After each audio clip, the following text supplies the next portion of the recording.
Bonsoir et bienvenue en ce lundi 4 janvier 2021.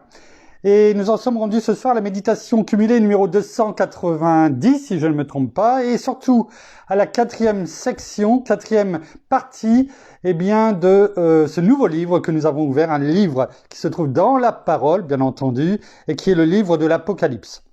Alors, nous demandons à notre Père, dans le nom de Jésus, à notre bien-aimé Saint-Esprit, de continuer à nous enseigner, à nous révéler, comme ce livre de l'Apocalypse, ce livre de la révélation, tout ce que nous devons savoir, mot par mot s'il le faut. Nous prendrons le temps nécessaire à cet enseignement, à ta compréhension, à ce que tu veux nous révéler, et nous te demanderons d'ouvrir, comme chaque jour, grand, nos yeux spirituels à ta vérité, à celle qui avait été scellée pendant bien longtemps, mais qui aujourd'hui est ouverte. Alors, merci Père, dans le nom de Jésus. Merci, bien-aimé Saint-Esprit.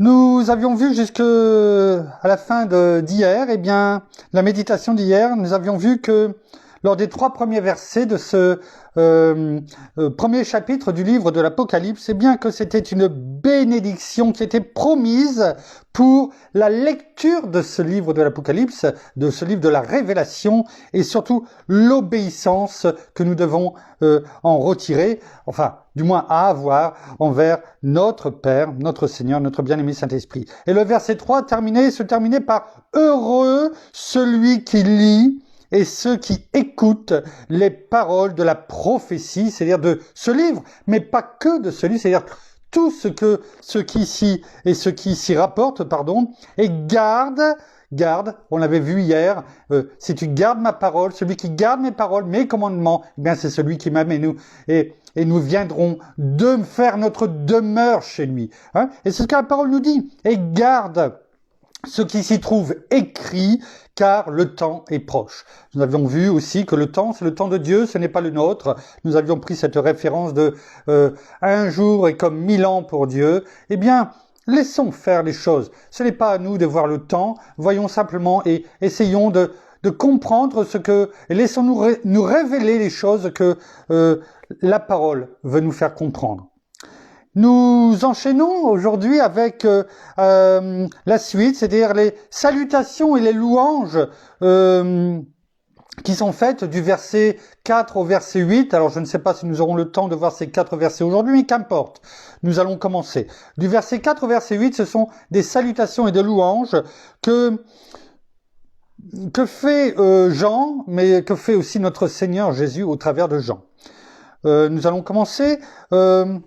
on va se travailler, je dirais, sûrement pendant tout le temps de cette étude avec, bien sûr, et vous aviez pris l'habitude avec différentes versions, mais notamment par rapport à tout le travail qui est fait à côté de recherche, nous allons travailler avec 2 versions, bien sûr la mienne, la version Colombe, et la version Louis II qui est la plus traditionnelle, je dirais, la plus répandue.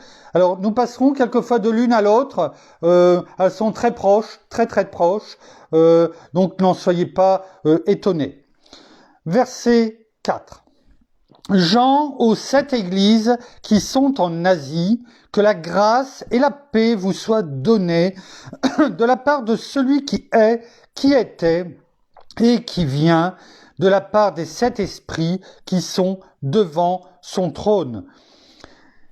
On va les reprendre mot à mot s'il y a besoin pour que l'on comprenne bien ce que ce verset veut nous dire et ce que la parole veut nous révéler. Jean, on en a un petit peu parlé, c'est Jean qui était sûrement le plus jeune ou l'un des plus jeunes disciples, ou du moins apôtres en tout cas, qui a suivi, qui était avec les 12 au départ. L'apôtre qui est dit dans la parole que l'apôtre que Jésus aimait, et qui était sûrement le plus proche en tout cas de notre Seigneur, parce que il est dit à un moment donné que Jean avait l'apôtre celui que Jésus aimait avait sa tête, son oreille en tout cas sur le cœur de Dieu. Donc, c'est sous-entendu qui était le plus proche aussi de lui, pour comprendre, entendre les battements de son cœur. Nous voulons entendre les battements de son cœur à notre Seigneur, car cela veut dire que nous sommes comme l'apôtre Jean, nous sommes proches de lui. C'est ce que nous voulons. L'homme choisi de Dieu aussi, c'est celui qui a été choisi par Dieu. À un moment donné, il y a deux disciples, deux apôtres, si je me trompe pas, c'était Pierre et Jacques, qui demandaient, eh bien, que va-t-il advenir en parlant de Jean? Et le Seigneur Jésus, ce n'est pas mot à mot, je fais que paraphraser, qui a dit, mais ce n'est pas à vous de savoir ce qui va arriver. Ce qui est important, c'est de faire ce que vous avez à faire. Laissez faire. Laissez Dieu et laissez-moi faire ce que je veux faire pour chacun. Et si il faut qu'ils vivent pour l'éternité, eh bien, cela sera. Ce n'a pas été le cas, bien sûr, mais c'est quand même l'apôtre qui a vécu le plus longtemps. On parle de 96, 100 ans, peut-être un petit peu plus, qu'importe, mais enfin, en tout cas, c'est été le dernier des 12, ça c'est sûr et certain. Et c'est lui qui a été choisi, Jean, frère dont le frère était Jacques. Alors non pas celui qui a écrit l'épître de Jacques, quelquefois il peut y avoir des confusions, mais son frère était Jacques, celui qui était aussi, et que Jésus, eh bien notre Seigneur, eh bien choisissait avec Pierre notamment, Pierre, Jacques et Jean, qui étaient bien souvent les trois qui étaient pris pour aller avec lui, notamment à Gethsémanée, sur la montagne de la Transfiguration. Et Jacques et Jean étaient frères, fils de Zébédée. Et Jean a été choisi, l'homme choisi par Dieu, choisi de Dieu pour la transmission de cette révélation, de ce livre de révélation. Aux 7 églises qui sont en Asie. On avait juste abordé, on va pas les citer, on le verra à partir du verset 11, si je me trompe pas, c'est bien ça, où nous serons révélés, c'est cette église qui se trouve en tout cas en Asie. Si je me trompe pas, en Asie mineure, dans la Turquie actuelle. Et bien entendu, l'apôtre Jean devait être le responsable de ces églises en son temps, en tout cas, parce que c'était le dernier des apôtres. Et effectivement, il avait été choisi, eh bien, pour transmettre, eh bien, à ces églises qui sont au départ les destinataires. Ces églises sont les destinataires originales pour recevoir ces lettres de la révélation. Alors, ce n'était pas un livre comme nous l'avons aujourd'hui. C'était des lettres écrites à la main et elles devaient sûrement être transmise à une première église qui elle-même devait la transmettre aux autres églises au fur et à mesure.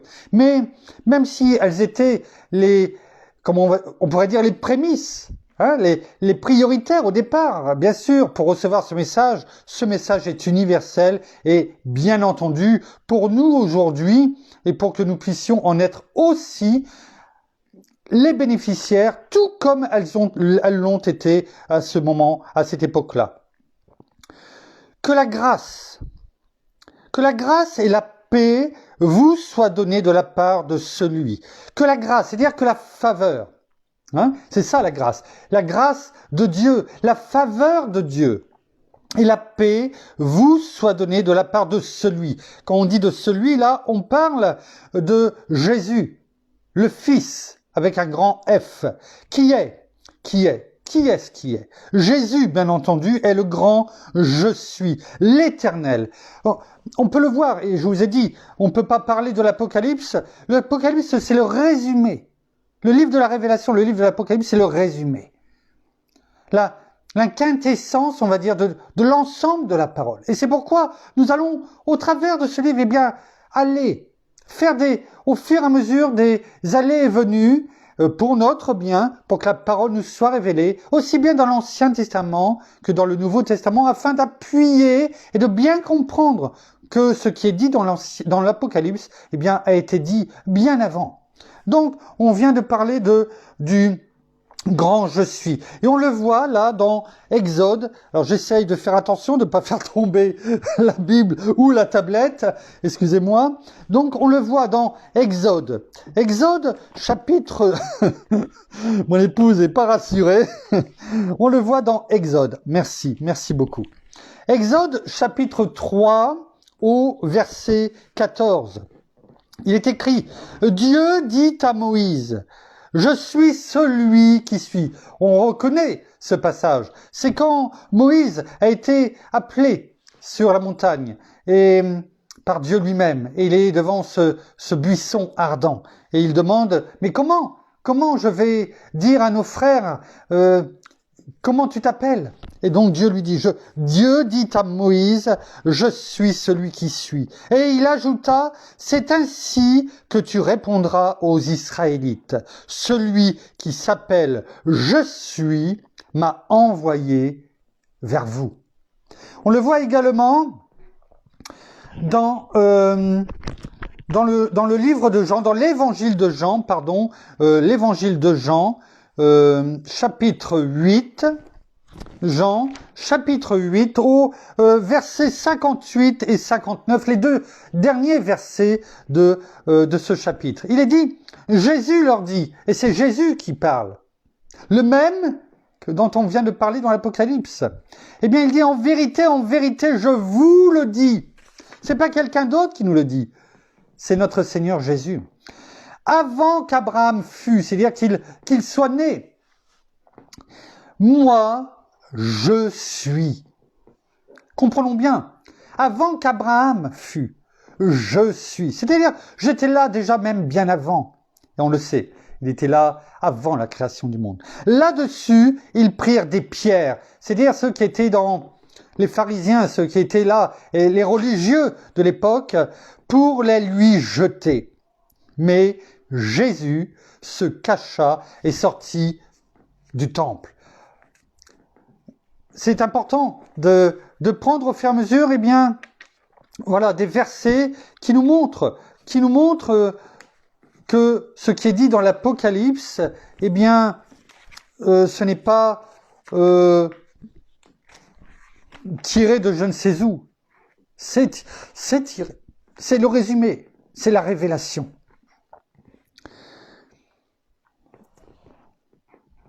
Qui était et qui vient et de la part des 7 esprits. On y reviendra sur les 7 esprits, mais notons le chiffre 7. Le chiffre 7 qui indique la perfection. La perfection. Cette expression exprime également la perfection de l'Esprit Saint qui est complet. L'Esprit Saint est complet, c'est l'Esprit de Dieu. Il n'y a rien à redire, il n'y a rien à enlever. Il est entier, sans aucune lacune en lui-même. L'Esprit de Dieu, on l'a vu aussi, 6 jours pour la création. Et le 7e jour, on l'abordera dans les prochains jours, eh bien, le 7e jour qui est le repos, la complétude. Le chiffre 7.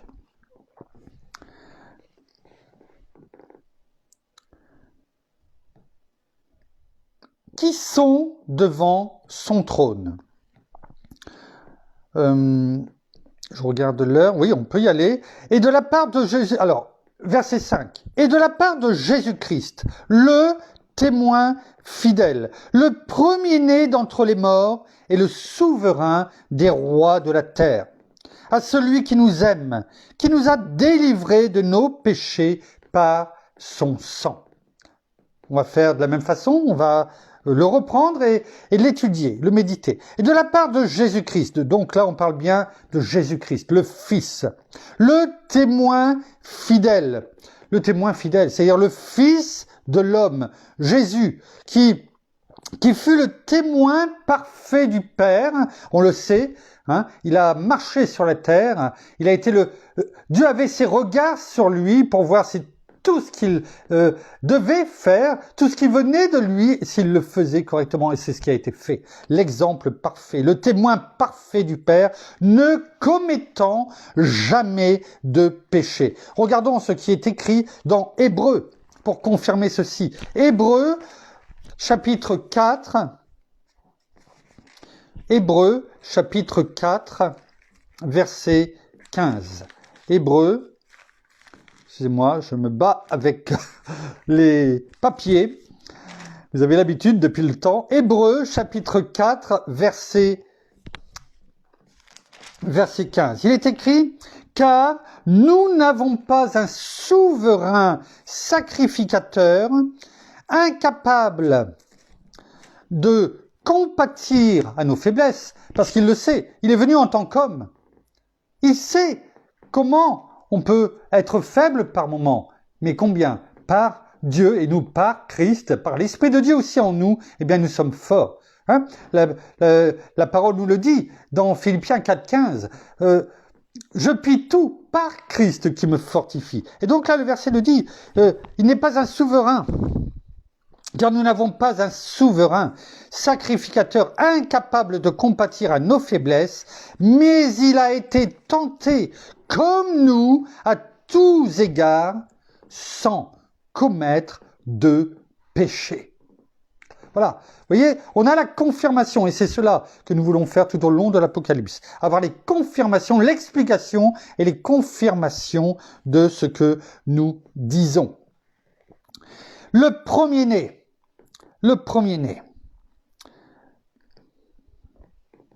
Alors, quand on parle de premier-né, effectivement, on pourrait dire c'est le premier-né, c'est-à-dire le premier-né en tant que roi, en tant qu'homme ressuscité, je dirais le premier-né de toute nouvelle génération. Alors oui, certes, mais là dans le premier-né, eh bien, on peut voir que ce mot a déjà été utilisé dans notamment l'Ancien Testament. On va prendre les deux versets qui en parlent, notamment avec le roi David et pour Ruben, le fils de Jacob. Et ils ont aussi porté ce titre, de premier-né, mais non pas dans le but de premier-né, mais qui soulève la prééminence, c'est-à-dire je crois que je l'ai même noté, gardé en définition, si je ne me trompe pas. Je regarde. Je demande 30 secondes. J'espère que ce sera moins. La prééminence.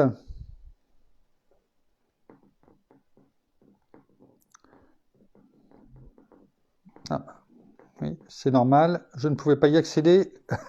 La Wi-Fi n'avait pas été mise en route. Vous voyez, quand on n'est pas connecté, eh bien forcément, on peut chercher les réponses, mais on les trouve pas. Pourquoi? Parce que la connexion n'est pas faite. Tout est bon. Tout est bon pour que la parole nous soit enseignée. Alors, est-ce que la connexion va se faire quelquefois? Eh bien, même s'il y a connexion, eh bien, il faut être patient. Nous n'avons pas forcément toujours la réponse toujours quand nous la souhaitons, mais j'aimerais bien l'avoir. Voilà, on va la prendre. La prééminence, ça veut dire la supériorité, le fait d'être prédominant, c'est-à-dire plus puissant. Hein, c'est ça que ça veut dire.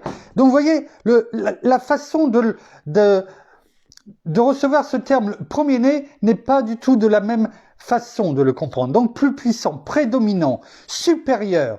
Et on va prendre ces deux versets qui nous en parlent, notamment dans le psaume 89, au verset 28. Et là, on parle de David, du trône de David. Il est écrit, et moi, je ferai de lui. Voilà ce qui est dit par l'Éternel. Et moi, je ferai de lui. De qui? De David.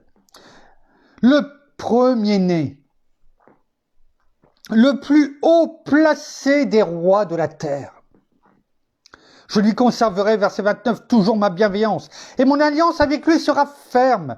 Je rendrai sa descendance perpétuelle et son trône aussi durable que les jours des cieux. N'oublions pas qu'il est dit que Jésus descend, eh bien, de cette, descendance, bien sûr, c'est un pléonasme, eh bien, de David, c'est ce qui est dit. Voyez.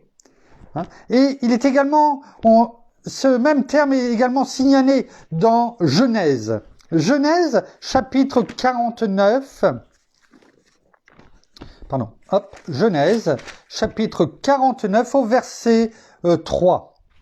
Il est écrit, Ruben, hein, fils de Jacob. Ruben, toi, c'est Jacob qui parle lorsque, notamment, il fait la bénédiction prophétique à ses 12 fils avant de mourir. Eh bien, il dit pour Ruben, Ruben, toi, mon premier-né, ma force et les prémices de ma vigueur. Vous voyez, quand on parle de supériorité, de toute puissance, hein, eh bien là, on le voit dans les termes de la parole. C'est dans cette notion qu'il faut concevoir le terme premier-né. La preuve est, on va le voir aussi dans l'Ancien Testament. On avance tranquillement, on prendra le temps qu'il faut, mais il est bon de le comprendre. On le voit également, et c'est l'exemple qui nous est donné, on vient de parler du roi David, et on va tout de suite comprendre ce qu'on a vu pour premier-né, pour le roi David. Mais, regardez, dans 1 Samuel, je reprends la référence qui se trouve dans 1 Samuel, chapitre 16, verset 11, et on va le comprendre là tout à fait. Tout puissant, du moins supérieur, puissant, la force, hein, comme on vient de le voir avec les paroles données prophétiques de Jacob envers Ruben, mais également envers David. Lui, David, qui fut le plus jeune de sa maison, hein, de la famille, de son père, Jessé, on le voit. Puis, verset 10 même, Isaïe, hein, fit passer, ses 7 fils devant Samuel. Et Samuel, le prophète Samuel, hein, lorsqu'il le cherchait, parce que Dieu lui avait envoyé dans cette famille, pour le nouveau roi qui allait remplacer Saül. Et Samuel dit à Isaïe, l'Éternel n'a choisi aucun d'eux, parce que ces 7 fils devant lui, eh bien, il les avait choisis. Et le petit dernier, celui qui gardait les moutons, le troupeau, eh bien, il ne l'avait... Voilà, le petit dernier, celui qui ne valait pas grand-chose aux yeux de son père. Eh bien, il n'était même pas là. Il l'avait même pas mis en rang, je dirais, vous savez, un peu comme les Dalton, hein. Eh bien, du plus grand au plus petit. Mais le plus petit, il n'était même pas là. Alors, Samuel, au verset 11, dit, puis Samuel dit à Isaïe, n'y a-t-il plus d'autres jeunes gens? Et Isaïe répondit, il reste encore le petit. Le petit. Mais il fait paître le troupeau. Alors Samuel dit à Isaïe, envoie le chercher, car nous ne nous installerons pas avant qu'il ne vienne ici. Le premier-né. On l'a vu tout à l'heure pour David. Et pourtant, il était le dernier-né de la famille. Hein? Donc on montre bien que quand on parle de premier-né, on parle bien de cette notion, non pas d'ordre chronologique, de l'aîné au plus petit, au cadet. On parle bien d'autre chose, et dont on a donné la définition. Continuons. Et le prince. Alors, dans la version Louis II, il est parlé de prince. Dans la version que je vous ai lue, il est parlé de souverain. Pour notre Seigneur, c'est la même chose. Hein? D'entre les morts, et le souverain des rois de la terre. Avant, j'ai oublié, d'entre les morts, hein, on vient de dire le premier-né d'entre les morts. C'est pour montrer également, entre le premier-né d'entre les morts, des morts, hein, dans la version Louis II, c'est pour montrer la supériorité totale de notre Seigneur Jésus sur tous les hommes qui, eux, sont mortels. Donc la prédominance de Jésus, le roi des rois, le Seigneur des seigneurs, le Fils de Dieu. Il est venu, il a la supériorité sur tous les hommes. Ça, on comprend maintenant mieux le premier-né. Et le prince des rois de la terre, ou le Seigneur des rois de la terre, je pense qu'on terminera sur ce passage, on reprendra demain la suite. Oui, on s'arrêtera là ce soir. Effectivement, nous allons prendre ce qui est dit, notamment dans Romains. Dans Romains 5, verset 10. Romains, chapitre 5, verset 10. Et on va voir tout de suite l'explication. Seigneur, prince, regardez ce qui est dit. Car, attendez, je ne voudrais pas me tromper au niveau de la référence. Non, avant ce verset-là, il y a Ésaïe. Ésaïe, chapitre 9, verset 5. C'est pour ça que je me suis dit... Voilà, Ésaïe, chapitre 9, verset 5. Regardez ce qui est écrit. Et on vient à peine de passer ce moment avec les fêtes de fin d'année. Car un enfant nous est né, un fils nous est donné. Et la souveraineté reposera sur son épaule. On l'appellera admirable, conseiller, Dieu puissant, Père éternel, Prince de la paix. Quand je vous disais que on ne peut pas parler de l'Apocalypse, le lire simplement comme cela sans aller regarder ce qui est écrit dans toute l'Écriture. Et vous voyez, Ésaïe, on en avait déjà parlé longuement, qu'il avait fait des révélations, des prophéties jusqu'à la fin des temps. On le voit encore.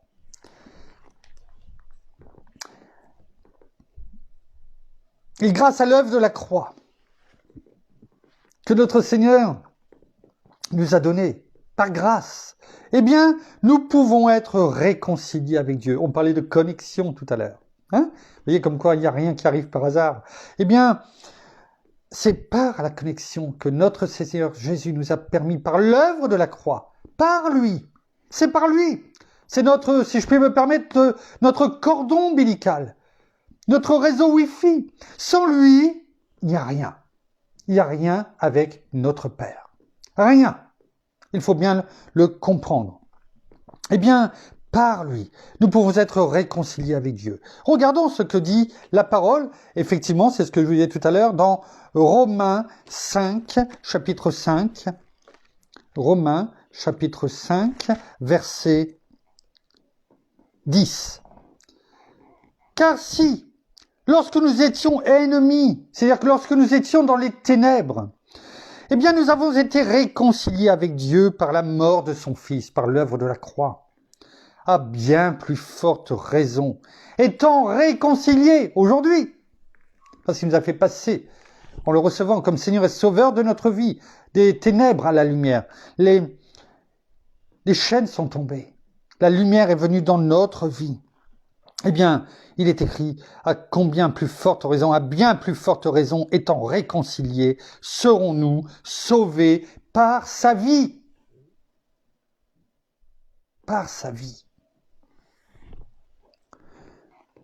Je regarde, pour pas aller trop loin, et pour que on finisse ce verset, à celui qui nous aime, mort est le souverain des rois de la terre. À celui qui nous aime, qui nous a délivrés de nos péchés par son sang.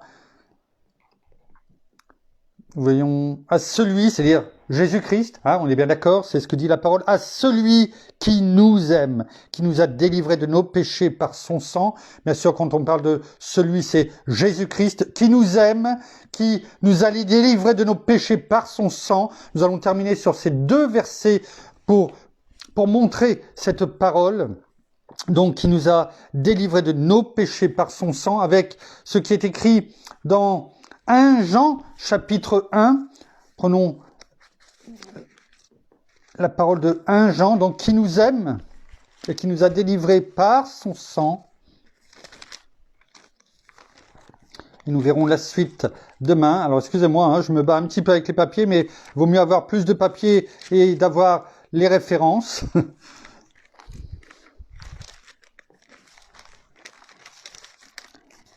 Voilà, on y arrive. 1 Jean, chapitre 1, verset 7. 1 Jean, première épître de Jean, chapitre 1, verset 7. Mais si nous marchons dans la lumière, comme il est lui-même dans la lumière. Nous sommes en communion, les uns avec les autres, et le sang de Jésus, son Fils, nous purifie de tout péché. C'est ce que on le voit là, hein? À celui qui nous aime, qui nous a délivrés de nos péchés par son sang. Voyez, voilà, c'est ça qui nous est dit. Et le sang de Jésus, son Fils, nous purifie de tout péché. 1 Jean chapitre 1 verset 7. Et pour terminer, eh bien, plongeons nos regards dans le livre des Actes, les livres des Actes chapitre 20 au verset 28. Chapitre 20 dans le livre des Actes au verset 28, il est écrit « Prenons donc garde. Prenez donc garde à vous-même. Prenez donc garde à vous-même, nous dit la parole. Et à tout le troupeau. » C'est ce que la parole dit, c'est ce que Paul dit notamment, eh bien, aux anciens, eh bien, de l'Église, et puis à Troas notamment, plutôt, et à l'Église, aux anciens, en fait, de l'Église, mais à tous ceux qui enseignent. Anciens, ceux qui ont des responsabilités, peut-être, et vous savez, les responsabilités, notre responsabilité déjà d'enseigner la parole, de la déclarer, de la proclamer, de l'enseigner par rapport à ce qui nous a été donné d'enseigner. Ne serait-ce que de déclarer, de proclamer l'évangile, c'est enseigner. Par rapport à notre témoignage de ce que Christ a fait dans nos vies, ça c'est déjà ne serait-ce qu'enseigner, déclarer, proclamer ce que fait la parole. Et ce qui est dit là aux anciens, c'est à chacun d'entre nous aujourd'hui. Je vous ai dit le verset 28. Prenez donc garde à vous-même et à tout le troupeau, à ceux qui vous sont confiés. Ça peut être aussi votre conjoint, votre famille. C'est un cadeau, c'est un don de Dieu. Ne l'oublions pas. Hein, rappelez-vous, le conjoint, celui qui trouve une femme. Et notamment, rappelez-vous ces méditations que nous avons faites sur les femmes vertueuses, dont j'en ai une en face de moi. C'est une femme de valeur. Merci, Père. Merci, Seigneur. Merci, bien-aimé Saint-Esprit. Et à tout le troupeau au sein duquel le Saint-Esprit vous a établi évêque, responsable, pour faire paître l'Église de Dieu avec un grand E. N'oublions pas que nous sommes l'Église de Dieu. Et que l'Esprit, nous sommes le temple de Dieu. Et que l'Esprit de Dieu habite en nous. Nous sommes l'Église, chacun d'entre nous. On l'a médité sur cela. Nous sommes des pierres vivantes qui sont mises sur le fondement. Cette fondation qui est Christ notre Seigneur. Pour faire paître l'Église de Dieu qu'il s'est acquise. Comment? Qu'il s'est acquise. Notre Seigneur Jésus, comment? Par son propre sang. Donc, non seulement il nous a rachetés de nos péchés par son sang, mais également, eh bien, il a racheté son Église que nous sommes par son sang. Voilà. Nous allons, vous voyez, comme quoi il y a de quoi dire, hein, en peu de versets. Alors, on essaye de limiter entre 30 et 35 minutes le temps de la méditation. On essaiera de tenir ce temps, mais on ne veut pas non plus couper en plein milieu d'un verset. Donc voilà, eh bien c'est ce que nous allons faire petit à petit. Et on va prendre ce nouveau rythme. Merci Père, merci Seigneur, merci bien-aimé Saint-Esprit pour tous tes enseignements, pour ta parole qui est vivante en nous. Nous terminons par la prière. Oh merci Seigneur, et bien encore pour ta présence ce soir. Merci bien-aimé Saint-Esprit. Parce que, eh bien, tu nous montres chaque jour et tu nous révèles tout ce que notre Seigneur a à nous dire. Oui, merci, parce que même si nous avions cette appréhension pour certains de lire ou de comprendre, eh bien, l'Apocalypse, eh bien, par toutes ces explications, eh bien, tu nous montres et tu te révèles chaque jour. Et nous allons tous les jours te connaître un peu plus. Alors, et connaître tout ce qui doit venir, sans avoir de peur ni de crainte, mais simplement des réjouissances, simplement être heureux, comme tu l'as dit, heureux celui qui lit ces paroles, ne plus avoir ses craintes ni ses peurs, mais vraiment être dans la joie, parce que c'est ton retour qui est annoncé. Merci parce que tu préviens tes enfants tu nous guides et tu nous montres ce qui va se passer, mais tu veux vraiment nous maintenir et surtout vraiment nous montrer tout ce qui va arriver afin que nous tenions ferme, afin que nous n'ayons pas de crainte. Parce que tu le dis, nous sommes obligés de passer par toutes ces tribulations, par toutes ces choses de la vie, mais que nous ne devons pas avoir peur, car tu es là chaque jour et tu seras là chaque jour avec nous jusqu'à la fin du monde. Tu ne nous abandonnes pas. Et nous l'avons vu que tu ne nous as pas abandonnés, tout simplement parce que, eh bien, c'est par ton sang que tu nous as sauvés. Et c'est par ton sang que nous sommes ce que nous sommes aujourd'hui. Comme nous l'avons entendu, nous sommes chaque être, chaque enfant, eh bien, c'est ton Église, c'est ce que tu veux mettre et ce que tu as choisi pour vraiment apporter ta parole, pour parler de toi et pour porter ces témoignages, eh bien, que nous soyons cette lumière que tu veux que nous soyons.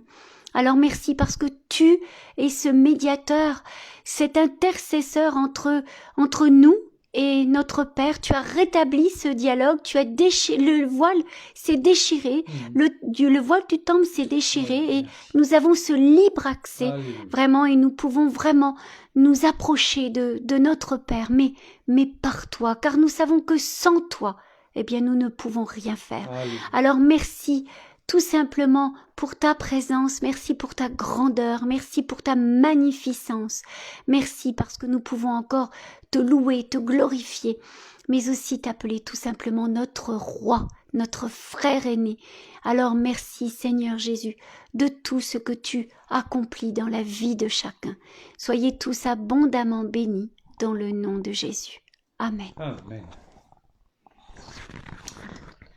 Voilà, ainsi s'achève la méditation de ce soir. Nous vous bénissons abondamment, comme chaque jour, de toutes les bénédictions spirituelles dans les lieux célestes en Christ.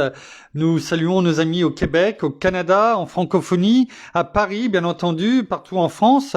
Et nous vous souhaitons à toutes et à tous une bonne fin d'après-midi pour certains, une bonne soirée pour d'autres, un bon appétit, parce qu'en France, il n'est pas trop tard encore. Eh bien, nous allons passer à table. Nous avons besoin de nous restaurer également, après avoir nous être restaurés spirituellement de la parole de Dieu. Eh bien, nous vous souhaitons donc cette bonne soirée, cette bonne nuit, et nous vous donnons rendez-vous demain. Nous vous ferons parvenir l'horaire, sûrement 18h également, mais nous vous confirmerons cela. En attendant, passez une bonne soirée, une bonne nuit. À demain, mes chers amis, mes chers frères et sœurs. Au revoir.